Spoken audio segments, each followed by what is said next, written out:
activation, go ahead and place whatever emoji that you choose to in the comments below, all right? Remember.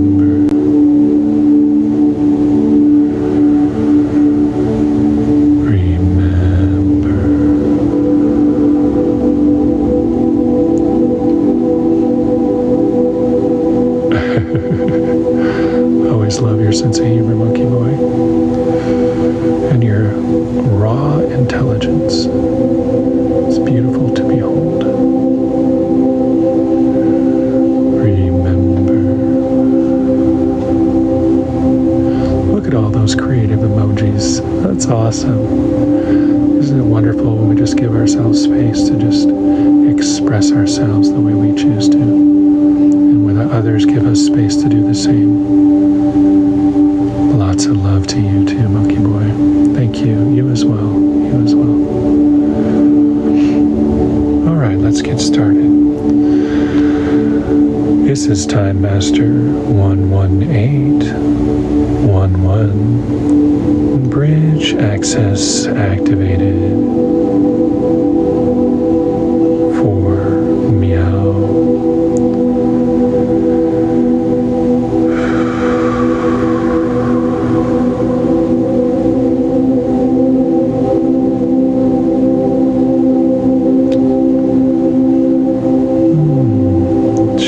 Like the wind in my tree. She's like the moon close to me. Da, da, da, da, da, da, all the pain.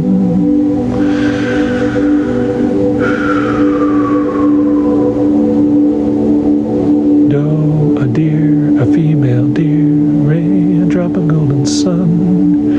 Me, a name I call myself, a long, long way to run. Tea, a drink with jam and bread, no to follow, so me, a name I call myself, brings me back to Doe, a deer, a female deer. Ray, a drop of golden sun.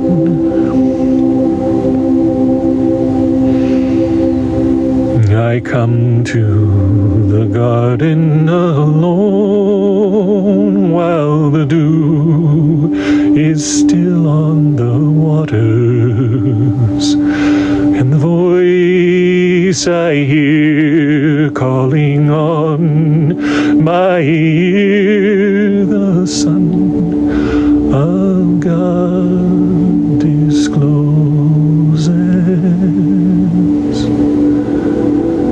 And he walks with me, and he talks with me, and he tells me I am his own, and the joy we share as we tarry there, none other has ever known.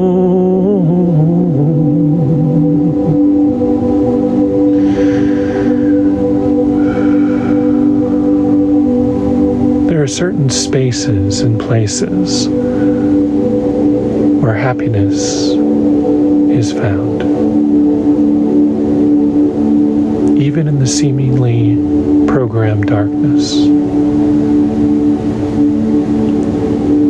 There are little bluebirds of happiness, if you will, that show up and that did show up in your past.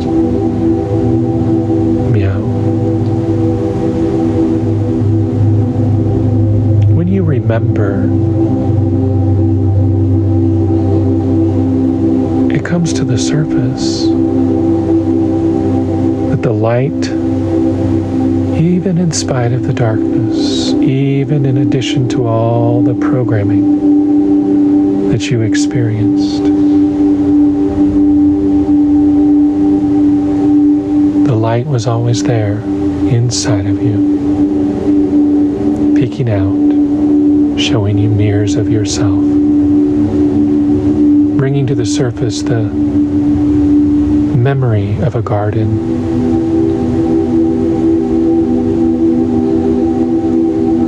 Perhaps it was the garden connected with Adam and Eve for you.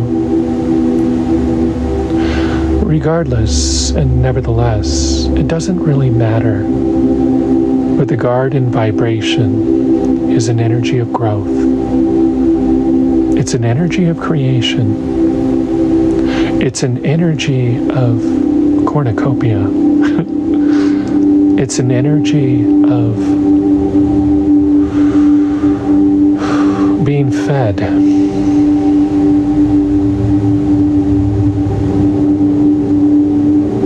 So we ask you in this moment, Meow, what are you eating? Is what you're eating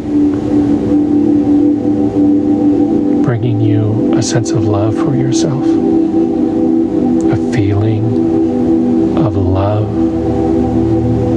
Is what you're eating reminding you that it all starts with you?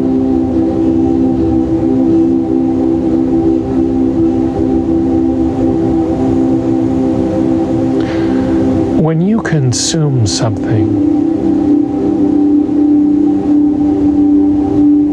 do you become it?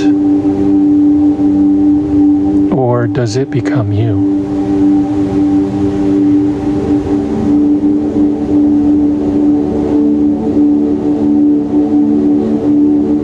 When you think of a fruit salad, where does that take you back to? Who made fruit salads for you? Who are you making fruit salads for now? When you think about love, does it automatically bridge to food? And what food specifically, Meow?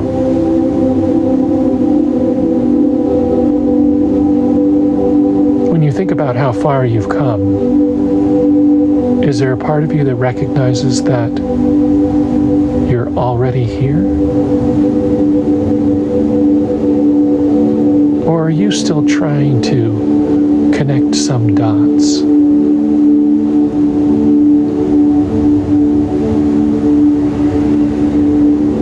When you feel love in your heart now, is it connected to food for you? Is that where it stems from? Do you feel right about it? Is it in alignment? If you were to go back on the wings of time to before your incarnation here, and you were to really focus on love, does it involve food? Or is it something else? And can you take the food that you consume and place love into it before you consume it?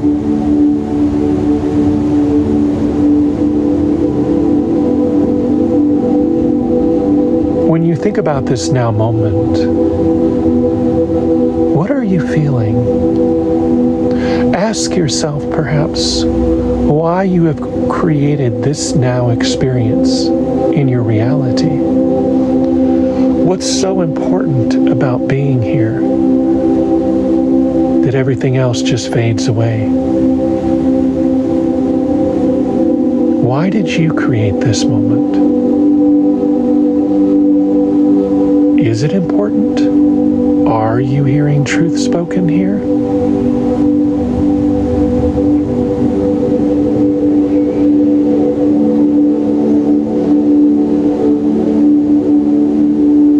When you think about the dragon that you've experienced here in this sacred space in previous lives, what emotions did that evoke within you?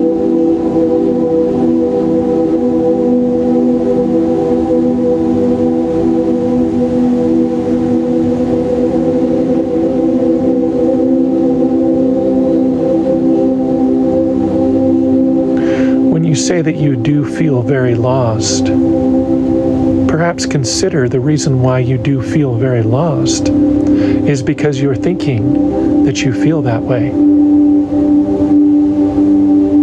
Perhaps when you rephrase that to, I used to feel very lost, and that was an aspect of who I was before, but now I'm in the process of finding myself.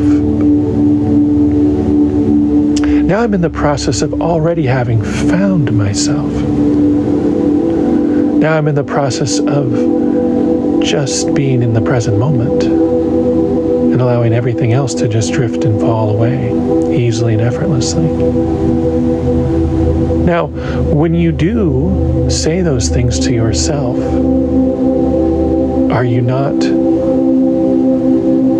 feeling more at peace now? Many people have spoken that when they come into this sacred grounded space, they let go. Some people speak on the fact that they're in pain physically or emotionally, and after being in this sacred grounded space for just a little while, they feel so much better. Now, why would you have created that? To not only witness that, but also to contribute to it. And I'm speaking to all of you here. Yes? Why are you in this now moment here?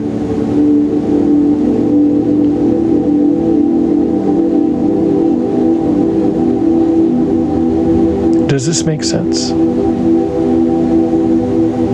What brings you back each day to being here? Are you bored? Are you looking for a distraction from your problems? Or are you recognizing yourself in the other, the mirrors, the conscious clean mirrors that are always present here, sometimes uncomfortable? This conduit lives in a garage right now. He's not super happy about it, but he trusts the process, you see. Is this making sense? Vibration attracts vibration, does it not?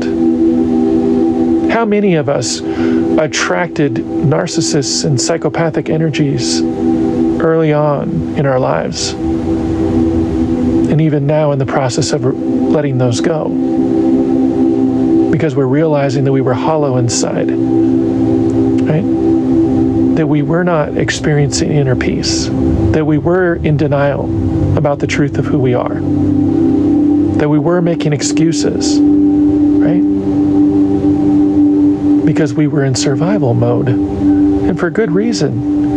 We've come out of a very tumultuous, last several hundred years, right? Where things had gotten very distorted, had they not? Through this age of Pisces. It's thousands of years long, and now we're wrapping it up, you see.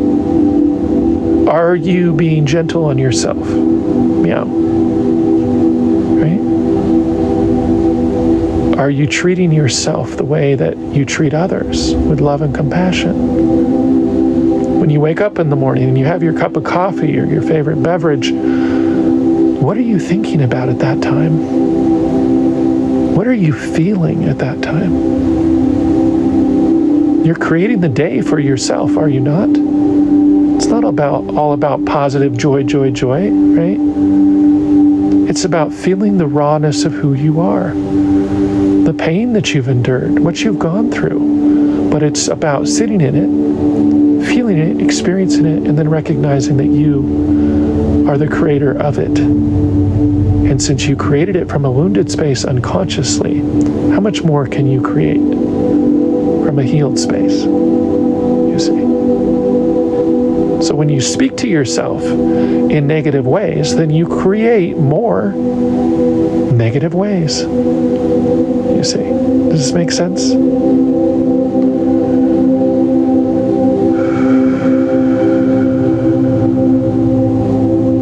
Yes, exactly. And then ask yourself, why would you have created such a rough person in your life? Right? Ask yourself that. And then ask yourself, what is it inside of you that was already rough, that was already needing a restraining order inside of you, right? And let it go. This is not about judgment, right? This is not about demons or the demands that we have placed on ourselves before.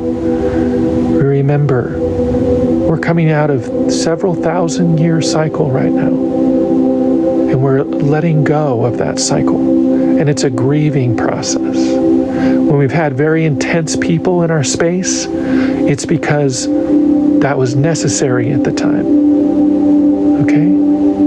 It was necessary.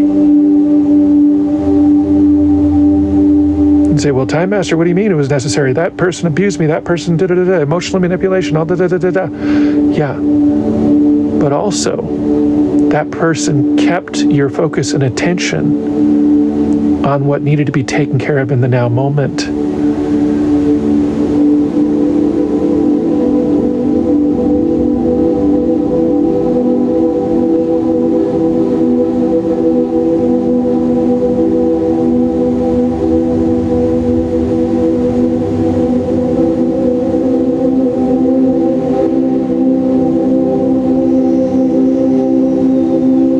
Oh yes, that's right, chicken butt.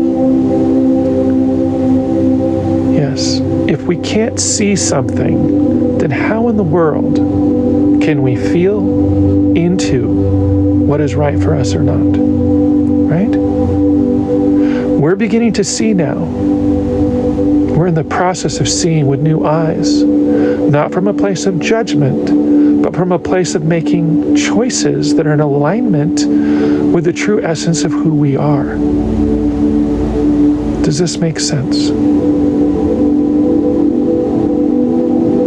Some of us in our lives right now are looking around and we're like, what is this clusterfuck of a reality that I am in right now? What is this fresh hell that I am in right now? And at the same time, we're actually seeing it.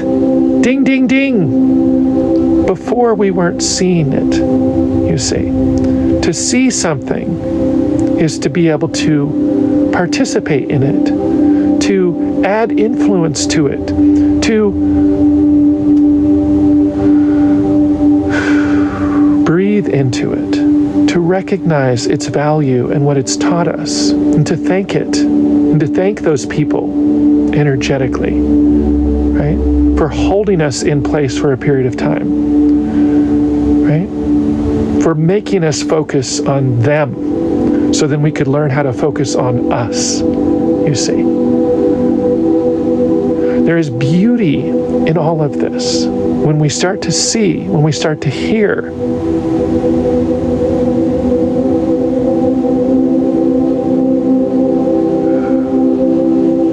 When we start to feel. Many of us have been settling, okay? Many of us have been settling. There's no shame in that. Because we were tired, exhausted. We just wanted somebody to love us. You know, this is why many of us got in the narcissistic loop, right? Psychopathic loop, right? Because we wanted something so intensely that we created it from our wound. And we didn't realize we had the wound, you see. Even if you had the perfect parents, because we all came in with a wound. Whether that was a collective wound or a personal wound or whatever. Okay? Think about a wound for a moment. Most of us don't like to press on the wound, and we don't like other people to press on our open wounds. It hurts, it's painful, it sucks, right? So we think that, well, we'll just go ahead and just hook our wagon up to this person and that person, and they'll take care of us, and they'll love us, and they'll, you know, because that's how it started, right? Why? Because we didn't know who we were. We were pretending at the time, right? What else were we to do? We couldn't remember shit, you see? So we made decisions based off of that. So we ended up in relationships that were very, very difficult, let's say. Okay? They were very self-centered. The other person, or us, super selfish. Me. I want. Right? If you don't love me this way, then fuck you. Right?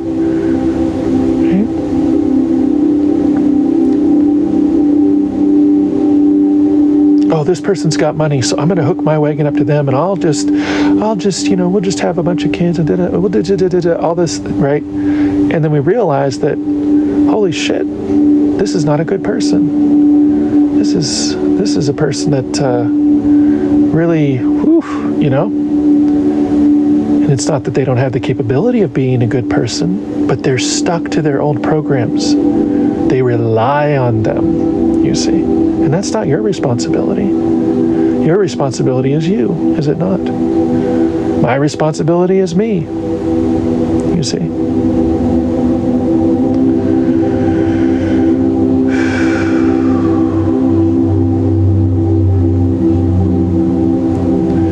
The people-pleasing vibration was a target before because we just wanted to be loved. So we figured, right? If we just love somebody unconditionally, then they would love us unconditionally.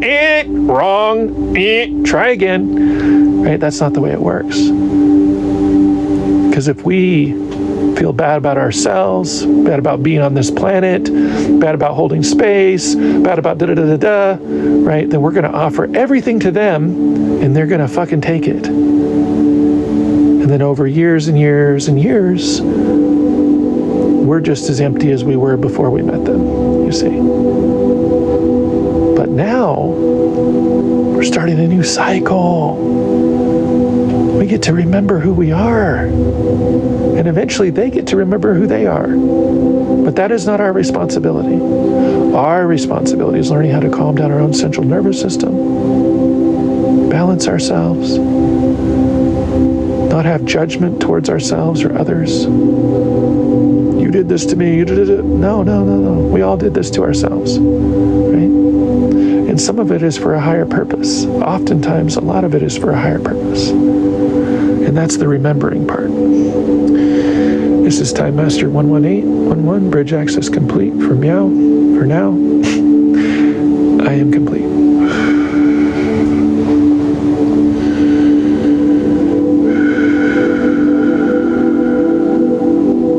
Yeah, exactly, Diane Meow.